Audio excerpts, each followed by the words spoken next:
Hello, everyone. Welcome to our Insight event, Creating Pathways with your Year 9 to 10 subject choices.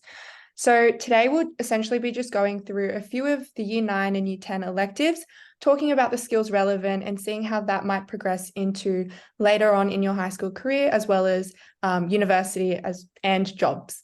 So we'll actually start with going to the Menti questions, where essentially just write down which 9 to 10 subjects you're taking or currently have chosen, and then we'll get a start on the actual presentation.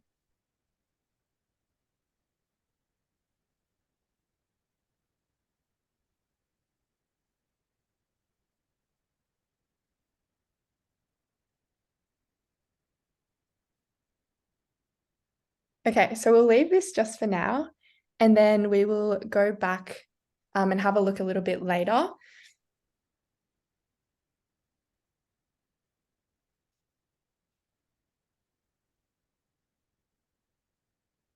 So hello, I'm Jennifer. I'm an English tutor and also the social media coordinator for OpenWisdom, and I'm currently in my third year at the University of Sydney studying commerce. Hi everyone, my name's Olivia or Liv. I'm also an English tutor here at OpenWisdom, and I'm in my final year studying media and communications. So in today's session, we're going to be focusing mainly on business, engineering, health, and education. And underneath each of those branches, we'll be focusing on electives that you can take that will help you essentially go into these career pathways. The reason, a little bit of a background as to exactly why we chose these 4 pathways is because each year the Australian National Skill Commission releases the top 20 jobs needed for the future. Now, of these jobs, most of them fell into these 4 categories. And as you can see, we've got a whole bunch underneath listed, which you can have a look at. But this is not an exhaustive list. It is really like up to you what you want to do, but we just thought we'd focus on these ones, considering how applicable they are currently in our world. So Liv will move on to transferable skills. Yeah, so today we're basically going to be looking at transferable skills. So you might have heard about this maybe at school, your teachers might have mentioned it, but if not, that's okay. The reason we really want to be looking at these transferable skills is because, as the name implies, they're skills that you learn that you can take with you wherever you go. So, right now you might not know what you want to do beyond school, and that's completely fine. Like most students don't. If you do know, that's great. That's awesome. But if you don't, what you really want to be focusing on in years 9 and 10, like across these 2 years, are the skills that you're learning. So more than the content, more than even your sort of specific assessment tasks, what we want to be focusing on are those skills that you're learning through those subjects and, yes, through those assessment tasks as well. Now, one kind of source we turn to is the National Careers Institute. So this is part of the Australian government. And what they do is they put together some of the skills that they're looking for in our sort of future workers. Yeah. Now, we're also looking at the World Economic Forum. The World Economic Forum here, they've pulled out the top 10 skills that they believe are needed by 2025. So looking forward, what are the sort of jobs we need? What are the sort of workers we need? Now, the thing with that is, you might be thinking, I'm in Year 9 and 10, I'm not really thinking about that just yet. But if we want to sort of look at how your subjects that you're doing right now kind of can give you this sort of assistance with regards to building these skills, then this is a sort of positive way to look at our subjects rather than just, things we need to slog through. So when we take a look at the top 10 skills that are needed by 2025, they sort of fall into these 4 categories. Now, these 4 categories may be a little bit more familiar to you than the names of some of these other specific skills. So I'm just going to run through them. If we take a look, the first type here, problem solving. Yeah, this is something you might have heard your teachers say, this is going to help you to build your problem solving skills, or we need you to kind of switch on those thinking caps and use your problem solving skills. Also, self-management. Now, this is something that's going to come out of a lot of your subjects, and we're going to take a look at this as we step through our case studies later in our presentation. But self-management is a skill that you can use throughout high school. Throughout high school, in your study, in your sort of extracurriculars as well, and then beyond high school.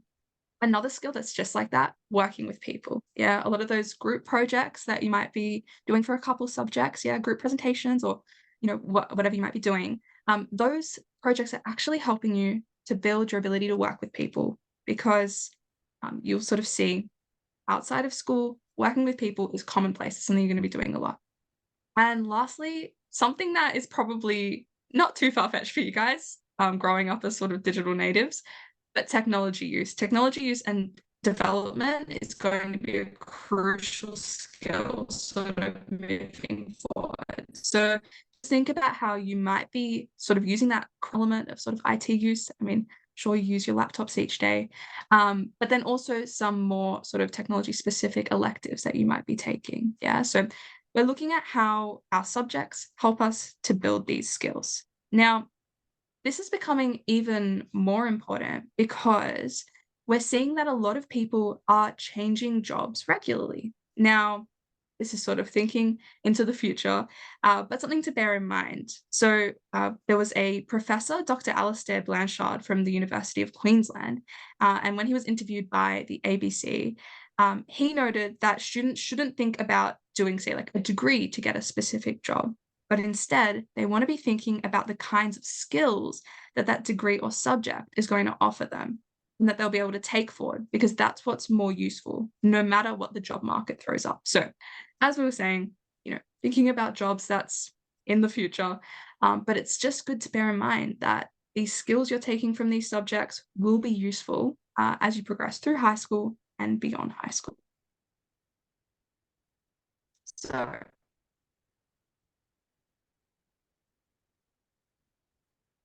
we're going to be covering a range of subjects and electives in our webinar, but we're aware that you might not have your elective or subject covered. So we just want to make it super easy for you guys to be able to go find out what skills you're learning from your electives. Now, the main way to do that is to jump onto Google and search for your subject, your elective. So for example, here we've got commerce. So you're going to search commerce and New South Wales education standards. So because we're in New South Wales, we're looking for the New South Wales syllabus. Now, you'll notice that it does say 7 to 10. And these subjects you're taking, you might be thinking, oh, electives run from 9 to 10. Not to worry too much about that. That's just the way that they sort of word that syllabus. Okay, now once you've kind of gone onto that website, then you're going to download the syllabus. You can download it as a PDF, Word, however you'd like to. Now, once you get into that syllabus, it might be a little bit sort of unfamiliar. You may not have seen a syllabus before. This is just so your teachers know what they're supposed to be teaching you.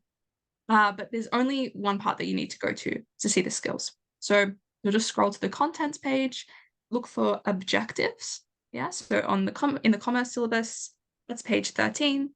Jump to page 13, and then you'll see some subheadings. We've got knowledge and understanding, skills, and values and attitudes. So we want to be focusing on this skills part here. So one thing we'll notice is that if you're taking commerce, it's quite a popular elective, you're already starting to build some of those skills that were in the top 10 skills for 2025, right? We've got critical thinking, reasoning, teamwork, and independent research and active learning. These are already some of the skills that the World Economic Forum is saying are super crucial for future workers, and you're starting to build them in the 9 and 10 commerce. So that's pretty cool. That's what we want to be focusing on. Okay, so now Jen's just going to take us through the first couple of pathways that we are going to look at in today's session. Awesome. So just to make it easy for you guys, we've actually devised, or we've chosen 4 students who are reflecting on the subjects that they took in Year 9 and Year 10. And we will be breaking down what kind of skills that they gained from those subjects and what they ended up choosing in university. Now, again, don't be worried if an elective that you haven't chosen is on the screen, or like you just don't see any of your electives up there, you'll actually find that a lot of year 9 and 10 electives, there's quite a lot of overlap with skills. So if you have any questions, feel free to ask us at the end. But let's start off with August. Now, August took commerce, he took DT, and he took geography, and he ended up choosing business. Now, you're probably wondering how exactly all of these electives feed into business. And to be honest, business is super, super broad. So you can always go down like entrepreneurship, you can go down marketing, or you can go down more analytical sides of business. Now, with commerce is probably the number one elective that you think of when you think of a business degree. And definitely you do learn quite a lot of the fine skills and like the hard skills that you need to do a business degree. But that doesn't mean that electives like design and technology or geography can't help you in other ways. I personally took design and technology, and that's actually where I developed a lot of ideation and management. And that transferred quite well into the marketing aspect of my degree, where pretty much all of the time you're trying to find problems and you're trying to create solutions for them. Now, another really, really big skill that essentially every single degree requires, and it's a really important skill to develop, especially while you guys are still in school, is teamwork.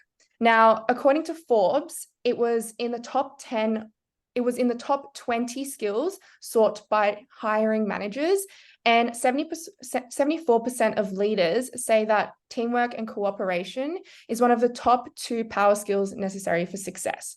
So from that alone, I think you can kind of gauge at how important teamwork is. And geography, design and tech, and commerce all allow you guys to exercise that skill and kind of get to understand what exactly in a team environment that you excel at, and also areas in teamwork that you want to develop. Now, if we move on to the next slide, we can see that business degrees often come along with an internship.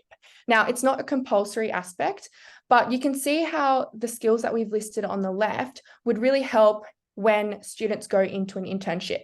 Perhaps it's the first time that they're actually in the workforce and, writing reports, doing research for a company, but also trying to come up with solutions to real life problems.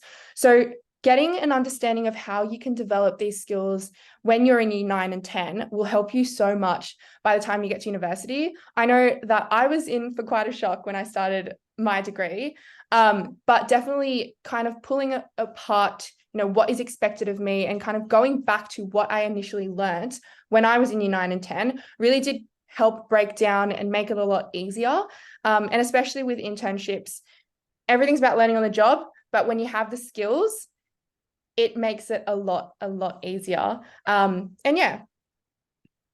So we'll kind of, in the same vein, move on to engineering, and we'll meet May, who did industrial technology, design and tech, and maths.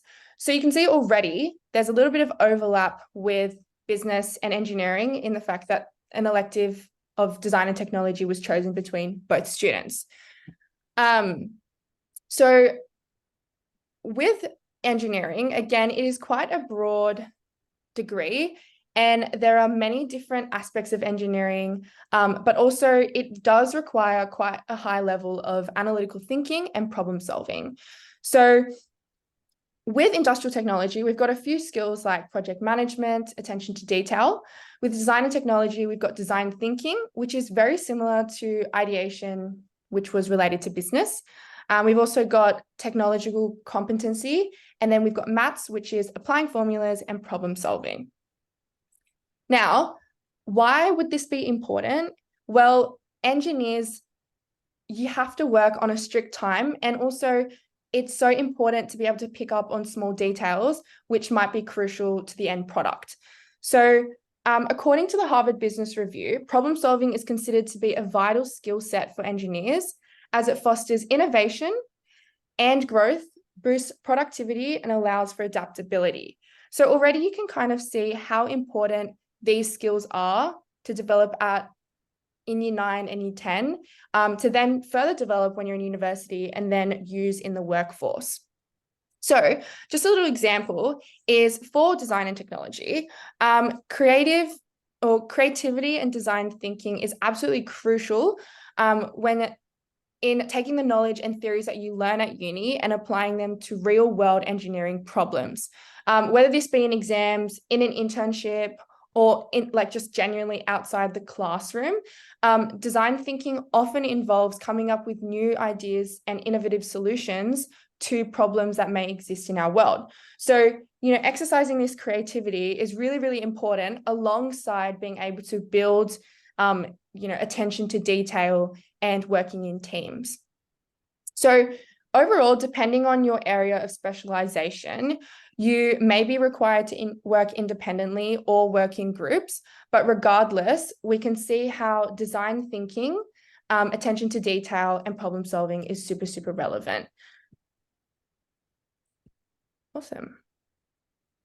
Okay, so yeah, now we're going to take a look, a little bit of a pivot here. We're going to take a look at health. So we've got June. Yeah, now June is currently studying a health degree. Now I say health, that covers a broad gamut for specializations. So we'll look into that a little bit later in June's story. But to start at the beginning, in year 9 and 10, June took pass along with psychology as his two electives, and then science, which is sort of part of the core degree. So all year 9 and 10 students will be taking science, but his electives, he's chosen pass and psychology.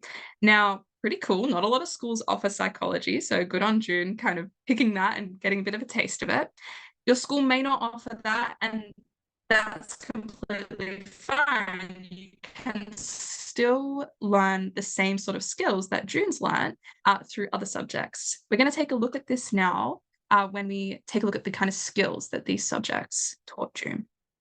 So June takes pass. Now, if you're currently taking pass, you'll sort of be able to personally relate to this, but if not, that's completely fine. The two skills that June took from pass and was able to kind of pass on in his health degree later on was motivating others, as well as management and planning. Now, we sort of just heard about that from Jen, right, when we were looking at engineering.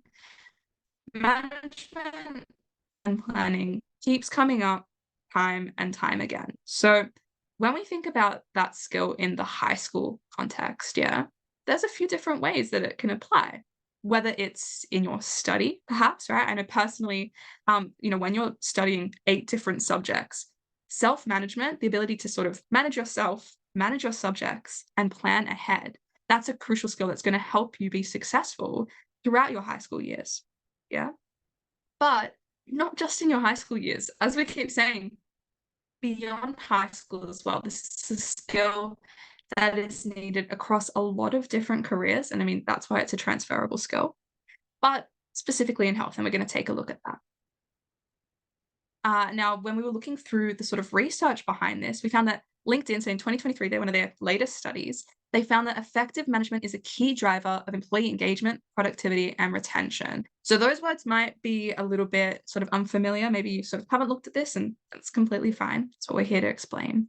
Kind of productivity should make a bit of sense to us. We want to be productive students, yeah, where we're kind of getting through our content, getting through our study, getting through our assignments.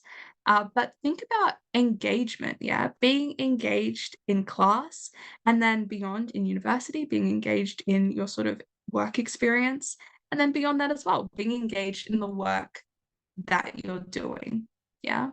And then retention, so this is kind of remaining motivated and staying on track with your tasks, staying on track with your work. So obviously that's something that we can apply across all of high school, uni, and beyond. Now, if we take a look at science, this is something that all students are doing, so hopefully relatable to everyone. When you're kind of going through, you might be doing rotations. You might be doing biology, physics, and chemistry, getting a bit of a taste of each of them. And you'll notice that the content is different across the 3, but the skills you learn sort of are the common thread, yeah? So you might be doing a sort of student research project, you might be conducting investigations. And with that, you're going to be doing a lot of data collection and processing. So, when you're just kind of measuring how long it takes for something to melt or, for water to boil or whatnot, might seem, a little bit tedious, maybe not as interesting as you'd hope. But in that, you're learning how to accurately collect data and how to make predictions with that. So predicting outcomes. Think about all the times that you have to write up a scientific report and you have to write your hypothesis. Yeah, you have to predict what might happen, and then you have to go about testing that. Once again, might seem a little bit sort of mundane, something you're just doing for the assessment task. But really what you're doing is learning a crucial skill. Yeah, being able to pay sort of attention to those details, being able to think critically about them, and then being able to use that to predict the outcomes of the experiment. And then lastly, psychology here. So obviously in this elective, students will be learning, actual theories regarding psychology. But within that, think about how sort of complex psychology is as a sort of area or as a subject area. Those students are going to be learning quite complex ideas and then being required to communicate them in an easy to understand manner. Now, this is a skill that applies across, once again, a wide variety of careers, but we're going to specifically take a look at health in just a second. Along with that, understanding your personal psychology. So thinking about how you can sort of, hack your own psychology to achieve your goals and achieve the things that you want to achieve. So to take a look at this in a sort of university and work experience context, we're going to take a look at June's experience as a physiotherapy student. Now, for a lot of graduates, this is a sort of favored pathway, so that's why we've taken a look at it. It's also up there in the sort of top 20 skills in the priority list that the National Commission put out. So taking a look here, how can June use those skills he learned back in year 9 and 10 and apply them in his experience, in his placement as a physiotherapy student? So anyone who's gone to the physio will know that physiotherapists are there to kind of give you the stretches that you need to kind of heal from your injuries or to strengthen yourself, right? But they can't come home with you and force you to do that. So in those sessions they need to be able to motivate you to do those in your own time. That is a core skill that is going to make the difference between a successful physio and an unsuccessful physiotherapist. At the same time, in those placements, when you're tracking your patient's sort of progress, that's where that data collection and processing is going to come in. Is that patient on track? Are they completing those stretches? Are they recovering at the sort of pace that you would like them to be? With patients as well, now this is stepping a little bit out of physiotherapy, but when you take a look at medical students, they will often have to do something that is called taking a patient history.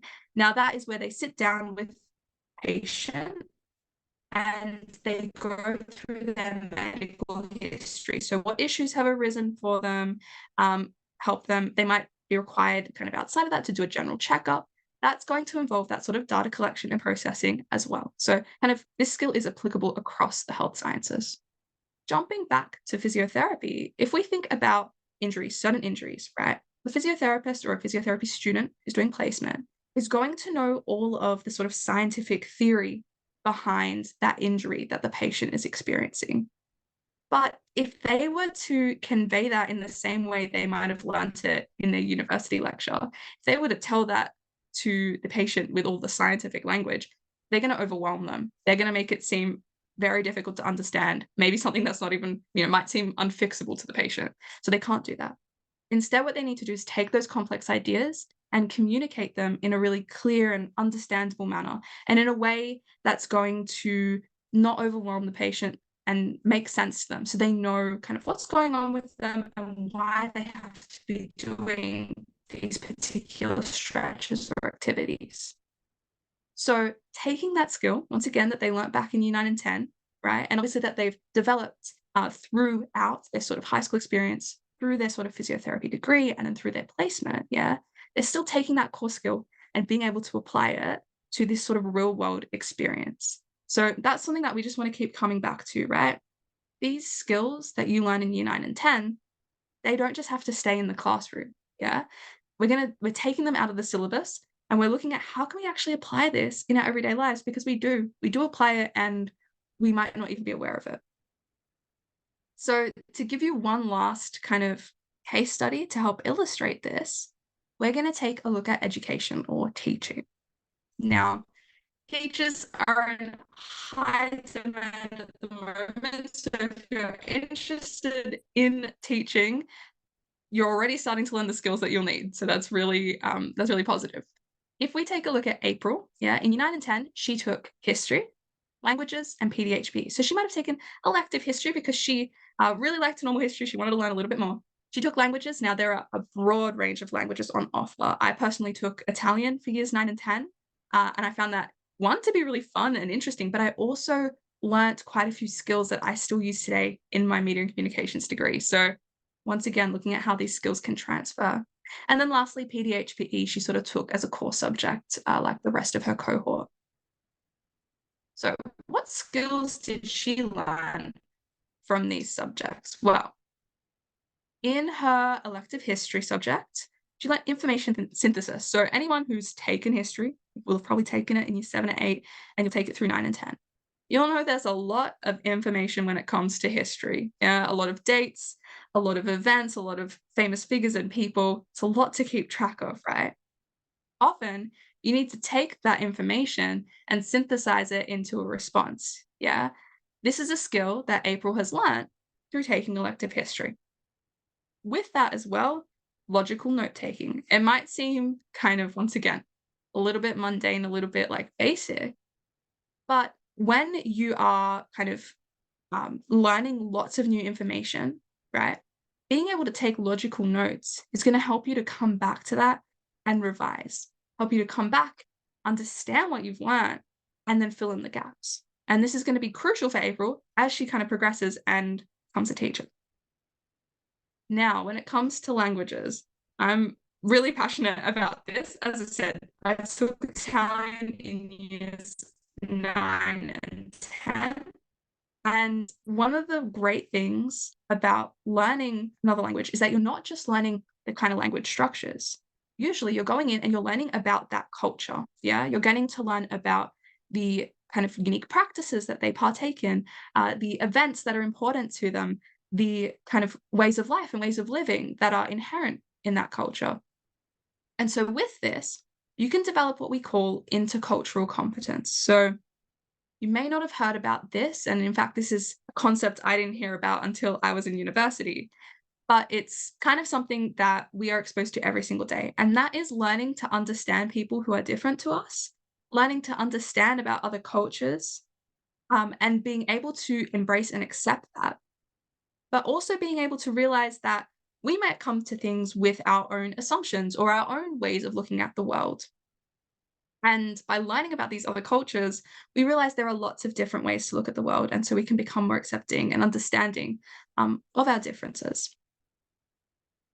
With that as well comes greater sociability. So a greater ability to socialize with others, to be able to understand others, empathize with others. But also when you're learning about other cultures and other languages, that's something that you can share with other people, something they might find interesting. And then lastly, April took PDHPE. Now, everyone takes PDHPE across units 9 and 10. And one thing I remember from my time, actually in year 9 PDHPE, was that we were set this task where we had to set some personal goals. So whether that be, I want to do 20 push-ups, or I want to get a high score on the beep test. Sorry if you've had to do the beep test, but yes, we had to do that and set a higher goal. And then we had to kind of make a plan of attack. How are we going to achieve that goal? What tasks do I have to do to be able to do 20 push-ups? So with that, you are learning goal setting and training. And that's also self-management, yeah? Being able to manage your time, manage what you're going to do to achieve those goals, keeping yourself on track, motivating yourself, yeah? And then also being able to reflect on your progress and whether plans you've put in place are actually working, yeah? Now, all of this is going to come together for April when she starts to do teaching. But to sort of back this up a little bit, let's take a look at Forbes, yeah? So Forbes has noted that 13% of jobs specified they wanted people who were friendly, 11% wanted people who were confident, 7% wanted enthusiasm, and 5% wanted motivation. So already April is learning these sorts of personal traits. She's building these personal traits just by virtue of doing her Year 9 and 10 subjects. And once again, these skills can apply across a broad range of careers, not just teaching, but we are going to just focus on teaching for the time being. So how do these 6 skills help April in her education degree, in her teaching degree? So when our students take a teaching degree, they'll often be put on placement. So this is where they'll go to either a high school or a primary school, and they'll actually teach. Now, the thing is, you've probably seen prac teachers in your classes. This is what they're doing. They're starting to practice those skills that they learned in their degree and apply them to the real world. Now, the thing is, April has already started to build some of these skills in Year 9 and 10. If we take a look particularly at this greater sociability and intercultural competence, April can use that to build rapport with all of her students. So students who may be having a different experience to the one she had in Years 9 and 10, yeah, or throughout high school, she can still learn to relate to them and find ways to connect to them. She's also able to help them set goals and work towards them. I mean, that's what education is about when we come to tutoring, right? That's what we're doing. We're trying to set personal goals and work towards them. And a big part of that is being able to manage ourselves, reflect on how we went, did we go how we wanted to go in that task? If not, that's okay. Let's plan, forward plan to be able to achieve that in the future. So for April, she started to learn those skills in Year 9 and 10. She harnessed them throughout high school, and now she's being able to use them beyond high school in her teaching degree and in her practice as a teacher. So just jumping back to these 4 pathways, we said they're in demand. They're the kind of careers, the skills that employers are looking for in the future. And the cool thing is that you may be interested in some of these pathways already. So just have a little bit of a look through. We've put together just some examples of the jobs within these areas. So just take a look through this. Little bit to take in. You might see something up there that you're interested in. If not, that's okay. Like we've said, these skills apply across a broad range of careers. If you have any questions about that, we will be jumping to a Q&A just at the end of this session.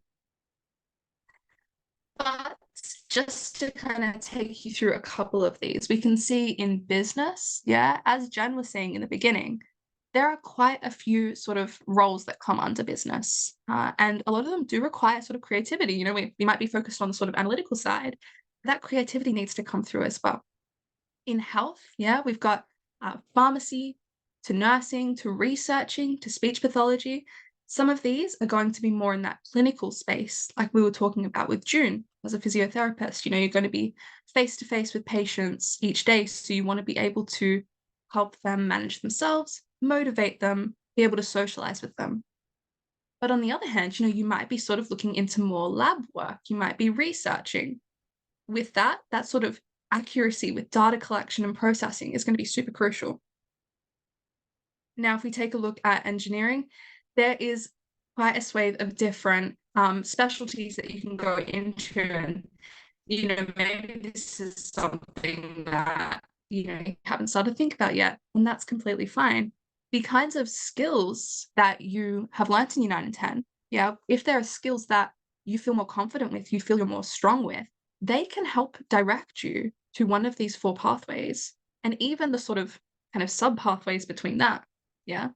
So just kind of like I was saying with health, perhaps you find that you're more analytical minded, or you really prefer that sort of like data collection and processing rather than having to potentially socialize with others.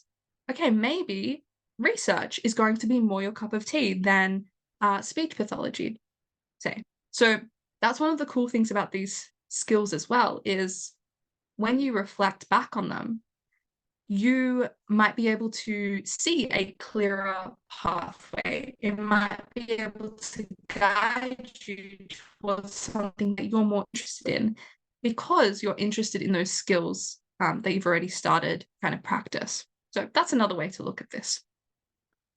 So we have gone through a lot of information and things you may not have been familiar with, things you might have some burning questions about. So now Jen and I are open to questions. We would love to hear any queries you have, and if we can provide advice on them, we will do. Now, just to make sure that this sort of goes smoothly, we're going to ask you to either raise your hand using the raise hand feature if you'd like to voice your question, or you can type your question in the chat and we will take a look through them now. So we'll just give you a little bit of time if you would like to do that. And in fact, I'll stop sharing just so we can see if anyone has any questions.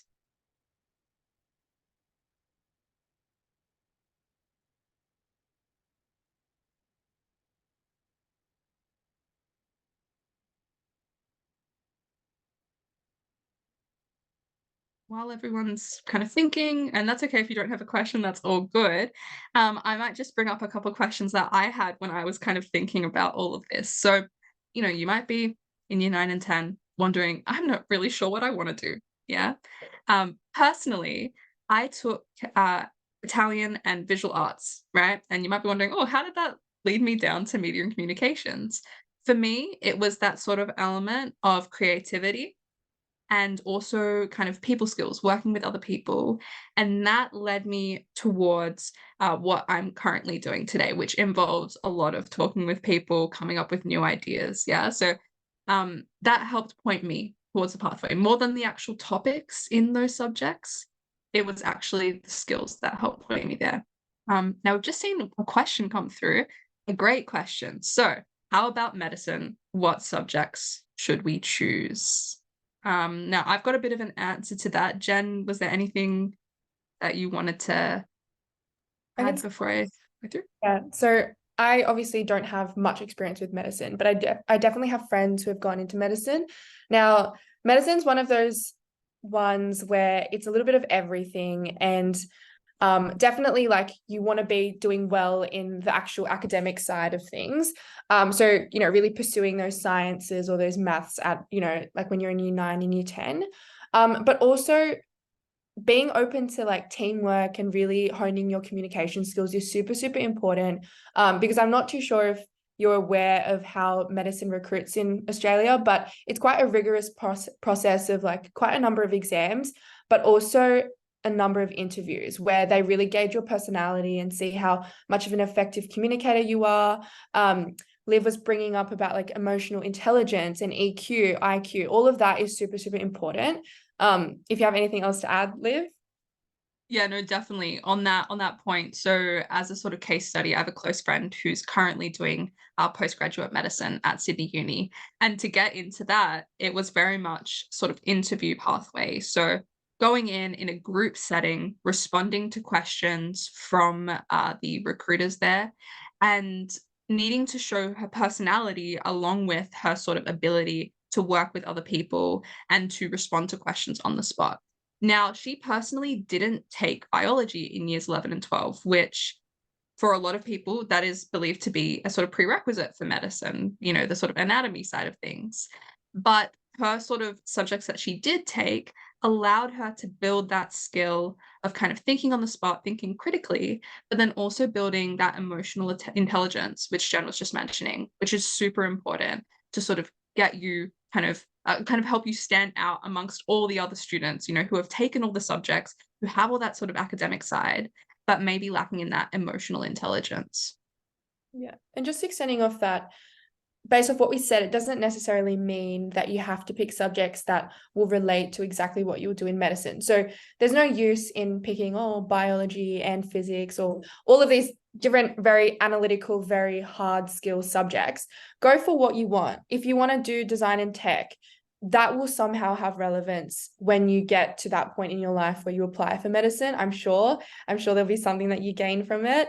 So yeah, definitely don't limit yourself to just picking ones that are very like hard skill, very attention to detail and a lot of formulas. Just go with what you enjoy.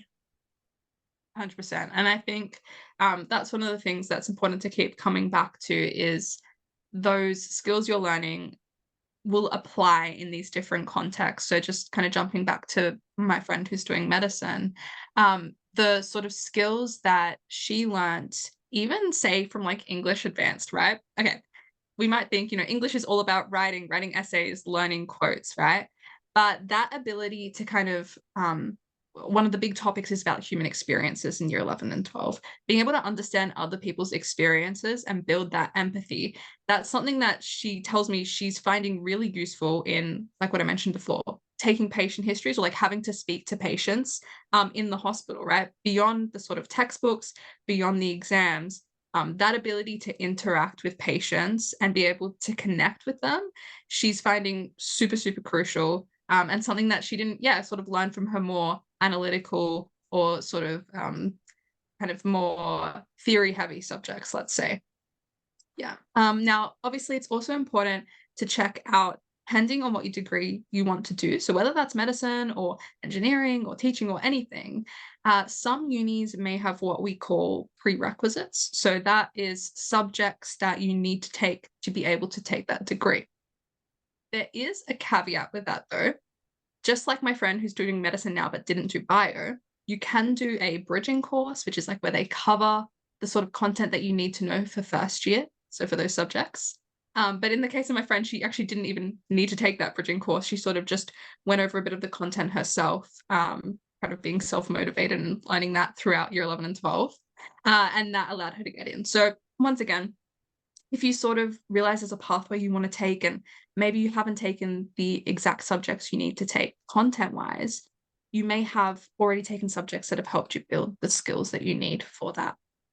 Exactly. And just extending off that, your year 9 and your year 10 subjects will never be prerequisites for university, but going into when you're in year 11 and when you're in year 12 and you do pick those subjects that will be prerequisites, it's good to kind of get a taste of various electives when you're in year 9 and 10, because let's say you pick psychology with every intention of wanting to do psychology in university when you're 15. And then you get around to year 11 and you're like, actually, I hated doing psychology in year 10 and year 9. I don't think I want to pursue that anymore. So at least it kind of narrows down your windows of, oh, I won't be as confused as when you get to actually picking those subjects that matter. I personally did one subject that perfectly relates to my degree. I did commerce in year 9 and 10. But then I also did a history elective when I was in year 9 and 10, and I didn't do anything related to history. But definitely when I got into year 11 and 12, I knew that, oh, I really enjoyed the business side, the commerce elective. I'm probably going to, and I ended up taking economics. So it was kind of like a pipeline, and you'll find that you'll probably have your own pipeline into the way that you choose subjects in the degree that you go into. But that's just something definitely to consider as well. Because it does open up a lot more doors and opportunities when you do kind of have an understanding of what's going on. 100%. Yeah. Awesome. That was a really great question. Thanks so much, Carol. Does anyone else have any questions that we can answer? Yes. So this recording, so we've just been recording the presentation, the webinar, that will go up on our YouTube, and we'll be able to kind of share more information about that kind of after we've uploaded it and just made sure that it's all worked out, but you should be able to access this content later. Any other questions before we just jump back to the slides to finish off the presentation?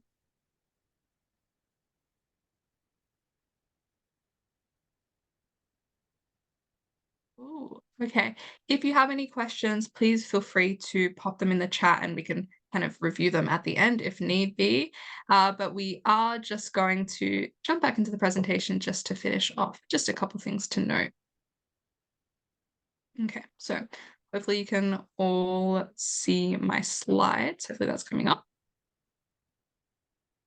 So if you want to find out a bit more information about this, we have a blog post on our OpenWisdom blog. So we've got a couple of other posts up there as well. This one here, you can scan the QR code and it'll take you directly there to read it. This is our Does Year 9 and 10 really matter? These are the top questions we get asked about Year 9 and 10 subject selection from our students, from our parents. We've taken those questions and we've answered them, kind of deep dived into them, and provided also some further case studies that you can take a look at. If there's some subjects, say, that we didn't really get to cover today, they may well be covered there. So just give you a chance to scan that QR code. Another way to access it is just to kind of go onto our blog online. You can just search us up, OpenWisdom Insight blog. And lastly, we know we've been talking about the sort of skills in Year 9 and 10 subjects. You may well be kind of finding it a little bit difficult. There might be a little bit of struggle with some of your subjects, and we completely understand that. I mean, Jen and I have been English tutors for quite a while now. And I mean, our own experience as Year 9 and 10 students, we can relate. If you need help, there is no harm, no shame in asking for help. And one of the, if you would like to book a free trial lesson, we do offer a free trial lesson for English, maths, science, and a few other subjects. You can scan the QR code here and that will take you to our website where you can book that free trial lesson. If you have any questions, feel free please to email our manager, James, at admin@openwisdomeducation.com. Okay. But otherwise, that's all from Jen and I today. If you have any last questions, please feel free to pop them in the chat or raise your hand. Otherwise, we will be ending today's session.